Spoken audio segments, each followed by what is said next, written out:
While covering recent main-infantry rifle procurements in the Nordics and now Project Grayburn in the UK, we couldn't help but notice the lack of bullpup rifles being seriously considered, let alone adopted. Why is this the case? After all, people who love bullpups really love bullpups. But it doesn't look like many decision-makers share the same feeling. And so let's look at why that might be the case in today's video.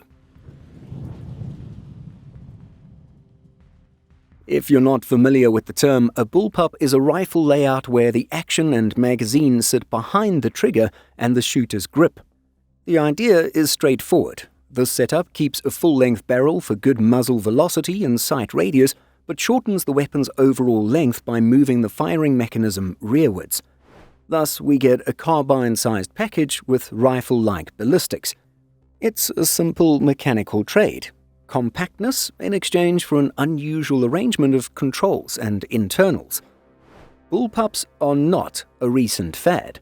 As the famous British firearms historian Jonathan Ferguson wrote in his book Thornycroft to SA-80, British Bullpup, earliest experiments with the layout started all the way back in the year 1901 with the Thornycroft. Bullpups had somewhat of a golden era in the mid to late Cold War. Think Steyr AUG, the French FAMAS and the British SA-80, in addition to dozens of less successful prototypes appearing on both sides of the Iron Curtain. The Soviets even ran exotic experiments such as the TKB series and others that looked about as sci-fi at the time as the AUG did in the West.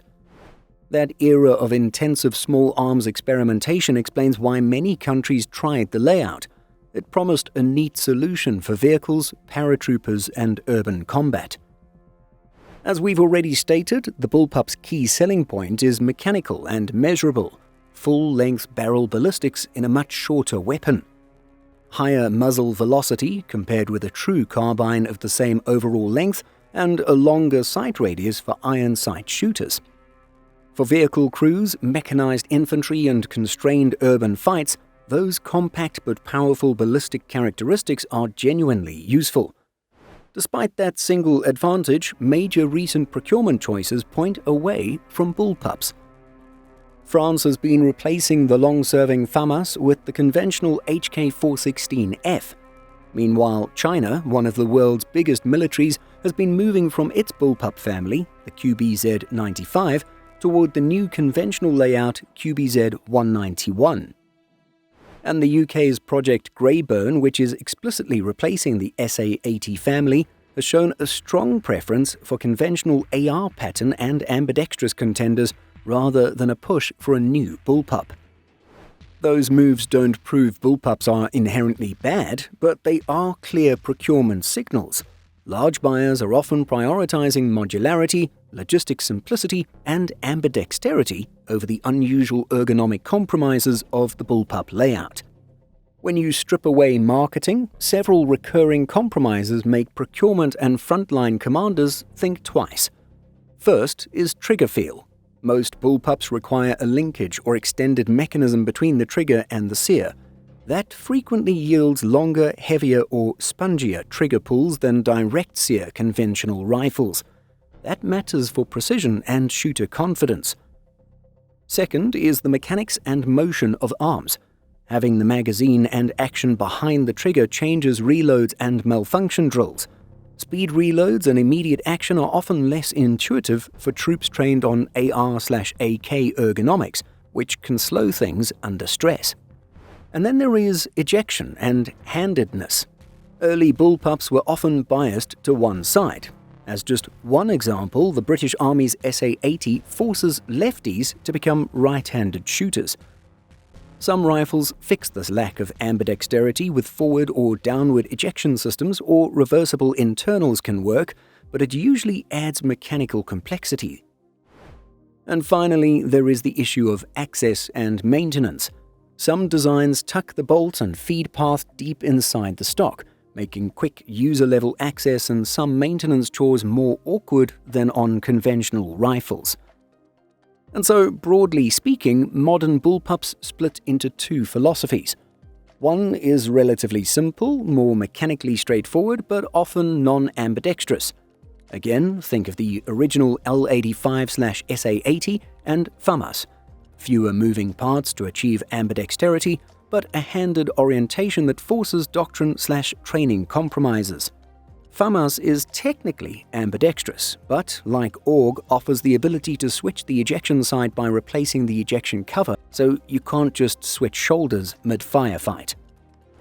The other camp deliberately solves ambidexterity and ejection with engineering add-ons, multiple ejection paths, reversible modules, and dual controls, which improves flexibility but also increases parts count, maintenance demands, and the chance of delicate interactions.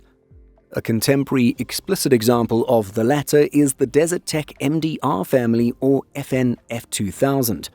These are designed to be fully ambidextrous and configurable, and it achieves flexibility at the cost of a denser mechanism set that needs careful servicing. Both approaches are valid, but both illustrate the compromise. Either you accept constrained ergonomics or you accept mechanical and logistical complexity. But bullpups aren't extinct just yet. The Steyr AUG family remains in service in updated variants and continues to be purchased and modernized, notably in Australia. Israel's Tavor family, including the X95 and TAR-21, have been widely fielded and combat-proven in urban operations. The Croatian VHS-2 also showed well in modern trials and briefly competed in high-profile replacements. Those rifles show that the architecture can work where doctrine, training, and role have been molded around the platform, in some cases for a long time.